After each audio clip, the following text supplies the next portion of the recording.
విష్ణుదాస్ శ్రీకాంత్ గారు AB6 channel ద్వారా ఎన్నో విషయాలు మన కమ్యూనిటీకి సంబంధించి ఆయన చేస్తున్న కృషి వెలగట్టలేనిది. AB6 ఛానల్కు అందరూ సబ్స్క్రైబ్ చేసుకోండి. Please subscribe to AB6 channel.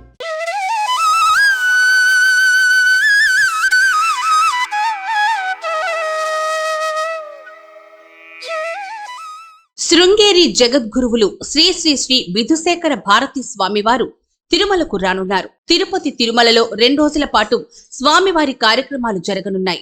శృంగేరిలోని Shri Sharada Peetham నుంచి స్వామివారి యాత్ర కొనసాగనుంది.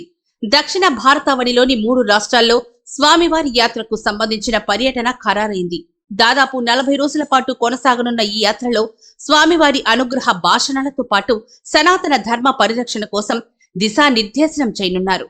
కర్ణాటక, తమిళనాడు, ఆంధ్రప్రదేశ్ రాష్ట్రాల్లో జగద్గురువులు శ్రీ శ్రీ శ్రీ విధుశేఖర భారతి స్వామివారు అక్టోబర్ 17 నుంచి నవంబర్ 27వ తేదీ వరకు వివిధ ప్రాంతాల్లో పర్యటించనున్నారు.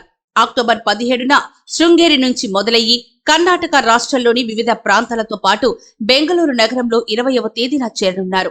27వ తేదీ వరకు బెంగళూరు నగరంతో పాటు వివిధ ప్రాంతాలను సందర్శించనున్నారు. 27వ తేదీన శృంగేరి, శంకరభట్, కాంచీపురంలో బస చేసిన తర్వాత తమిళనాడు రాష్ట్రంలో పర్యటన కొనసాగుతుంది. చెన్నై మీదుగా తమ కార్యక్రమాలు నిర్వహిస్తూనే నవంబర్ 13వ తేదీన ఆంధ్రప్రదేశ్ రాష్ట్రంలోకి రానున్నారు. నవంబర్ 14, 15 తేదీల్లో స్వామివారు తిరుపతి తిరుమలలో పర్యటిస్తూ శ్రీకాళహస్తి మీదుగా నెల్లూరు, ఆ తర్వాత 17వ తేదీ వరకు విజయవాడ చేరుకోనున్నారు. సత్యనారాయణపురంలోని శివరామకృష్ణ క్షేత్రంతో పాటు పల్నాడులోని నరసరావుపేట 21న వెళ్లనున్నారు. 22, 23 తేదీల్లో గుంటూరు, 24న తూర్పు గోదావరి జిల్లా, 25న గుడిమెల్లంక, 26వ తేదీన రాజమహేంద్రవరంలో బస చేసుకుని 27వ తేదీ కర్ణాటకలోని చిక్మంగళూరు, శృంగేరి చేరుకోనున్నారు. జగద్గురువుల పర్యటన ఖరారు కావడంతో ఆయా ప్రాంతాల్లోని భక్తులు స్వామివారి దర్శనం కోసం, స్వామివారి సందేశం కోసం ఎదురు చూస్తున్నారు.